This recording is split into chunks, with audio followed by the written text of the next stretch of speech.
বলছেন আসসালামু আলাইকুম শেখ ওয়ালাইকুম সালাতুল্লাহ, গরু দিয়ে কোরবানি কি দেওয়া যাবে? যে অবশ্যই দেওয়া যাবে। 3 ফ্যামিলি মিলে সে যদি বেনামাজিও হয় তার সাথে কি কোরবানি দেওয়া যাবে?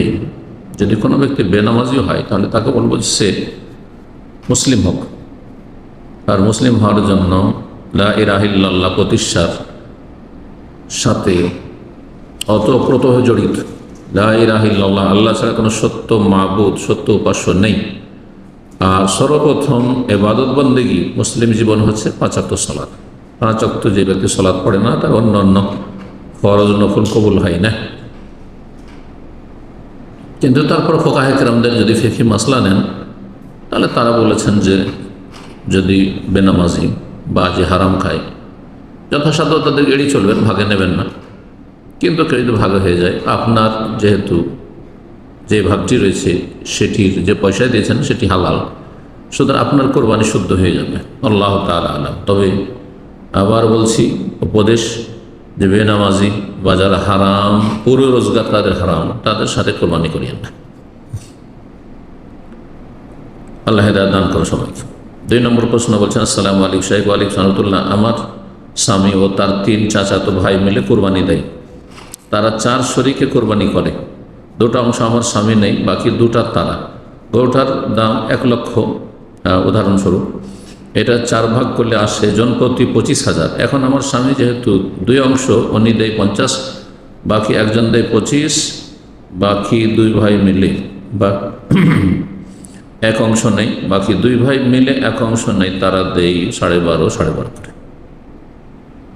যদি তারা পৃথক পৃথক একই অন্যের না থাকে, গোস্ত কাকে দিবেন সেটা আপনার ব্যাপার, পুরোই গোস্ত দিয়ে দেন কাউকে আপনি, কিন্তু বলবেন যে আমরা 2 ভাই 2টো পরিবার আলাদা অন্যে আছেন, মানে আলাদা পরিবার, বিবাহিত দুজনেই, আর অর্ধেক নিচ্ছি 12.5 করে, না এমনটা করবেন না। তাহলে 7 ভাগ করেন, এই 4 ভাগ না করে 7 ভাগ করেন, করে 1 ভাগ করে কেউ নিল আর কেউ 2 ভাগে নিল, এটা করেন। কিন্তু এইভাবে একটা অংশকে আবার অর্ধাঅর্ধি না, এরকমটা করবেন না।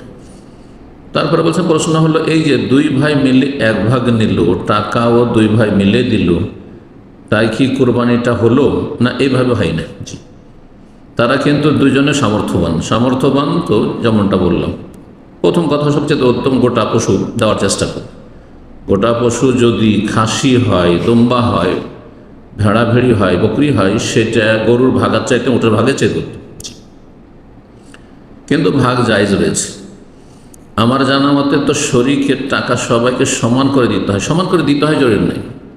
এরা 4 ভাইয়ের একজনই শুধু দিল, আর তারপরে সবাইকে গোস্ত দিয়ে দিল, বা সবার পক্ষ থেকে দিয়ে দিল, যেহেতু আমাদের সব পক্ষের কোরবানি দিয়ে দিলাম, তোমরা 1 ভাগ বা 2 ভাগ করে নিয়ে নাও, কোনো অসুবিধা নেই। কিন্তু এখানে এই যে 12.5 করে দিয়ে একটা ভাগে অংশ নিচ্ছেন, সেই ভাগটা 7 ভাগে 1 ভাগ হচ্ছে না, এরকম কাজ করবেন না। 7 ভাগের 1 ভাগ করে, 1 ভাগ করে 2 ভাই এরা নিল, আর বাকিরা বেশি ভাগ নিল, কেউ 2 ভাগ নিল, কেউ 3 ভাগ নিল, বা 1 ভাগ নিল, ইত্যাদি। তাই এই যে 2 ভাই মিলে 25,000 টাকার 2 ভাগ দিল, তাই কি তাদের শরীরটা হলো? এইভাবে করা সহি নাই। আল্লাহু আ'লাম।